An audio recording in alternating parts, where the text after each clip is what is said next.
Hola muchachos, today we are going to be talking all about testosterone because as a man, when this hormone is low, you're going to notice some very bad stuff like lack of confidence, bad mood, and a harder time when it comes to building muscle and losing body fat.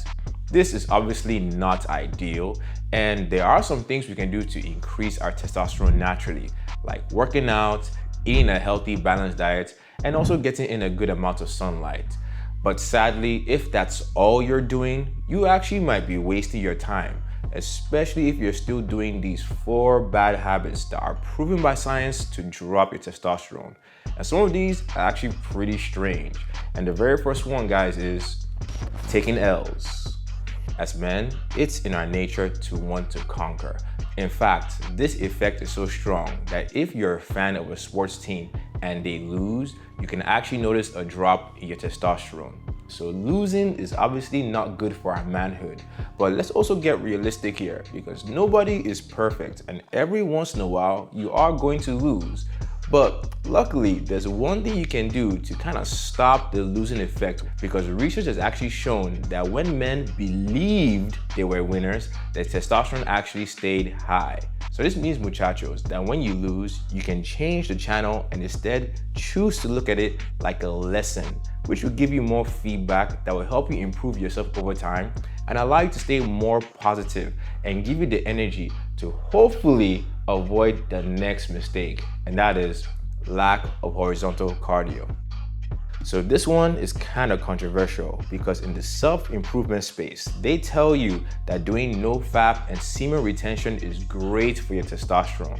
And there is some truth to this because research has shown that if you abstain from sexual activity on the 7th day, you're actually going to see a spike in testosterone. But sadly, after that, it's going to go right back down to baseline. Which means that if you practice No Nut November all year round, you're not doing your testosterone a good service. But we also have to ask ourselves one serious question, and that is, why do we see that spike in T on the 7th day? So research is kind of mixed about this, but I think I have a pretty good idea why this happens. Because when your testosterone spikes on that day, you probably get a lot more motivation to go out into the real world to find a mate. And also, it has been shown that when you're actually talking to an attractive woman, your testosterone levels actually go higher. And of course, if your Riz is on point, that interaction could later lead to horizontal cardio. So ironically, the no-fappers were actually correct because apparently you see a bigger T boost if you do it in real life compared to if you watch somebody do it on screen. So this means the more sexual activity you can get, the better. But you do want to be careful about this because if you go overboard with it, you can actually end up making the next mistake, getting cuffed. So this fact shocked me because apparently men that are single tend to have higher testosterone levels than men that are in long-term committed relationships. So when you hear this, doesn't mean I'm telling you to break up with your wife or girlfriend and go out into the wild and start slinging D. No, because correlation is not always causation. Because I know from my past experiences in relationships, it was very easy for me to focus a little bit too much on the girl. And yes, in the beginning, I'll be on cloud 9, wanting to spend as much time with her as possible. But over time, I will notice that I tend to put in a lot less energy into myself and my goals. And hence, I become less attractive and I'm no longer the man that she met in the beginning, which ironically makes her stop doing horizontal cardio and then my T drops. So obviously, relationships are more complicated than this, but I do feel like one of the reasons why us men see that testosterone drop when we're in them could be the fact that we tend to get too comfortable, we neglect our goals, and we kind of lose that masculine edge.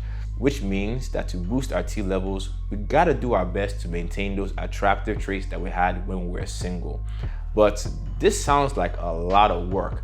And if we're not careful, we can also end up making the next mistake because of this, which is lack of rest. Because as men, it could feel like we have a lot on our plates. We have to compete, we have to stay attractive, we have to provide. And also, if you take the grinding mentality to an extreme, you might think that it's a good idea for you to work more hours and lose sleep in order to get more work done.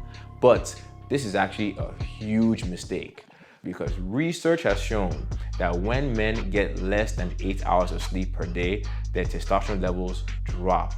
So as you can see, muchachos, testosterone is a very funny hormone, because apparently there's some very odd lifestyle things that you can do that can make it drop. But there are also a lot of things they can do to make it go higher. And one of those things is really focusing on your health and fitness. But the only issue with this is that sometimes it can be kind of confusing where to start, which is why I made a video talking about 4 simple things that you can do to get your health in order. So you want to learn more about that, to also jack up your T levels, watch this video right here, and I'll catch y'all over there. Peace.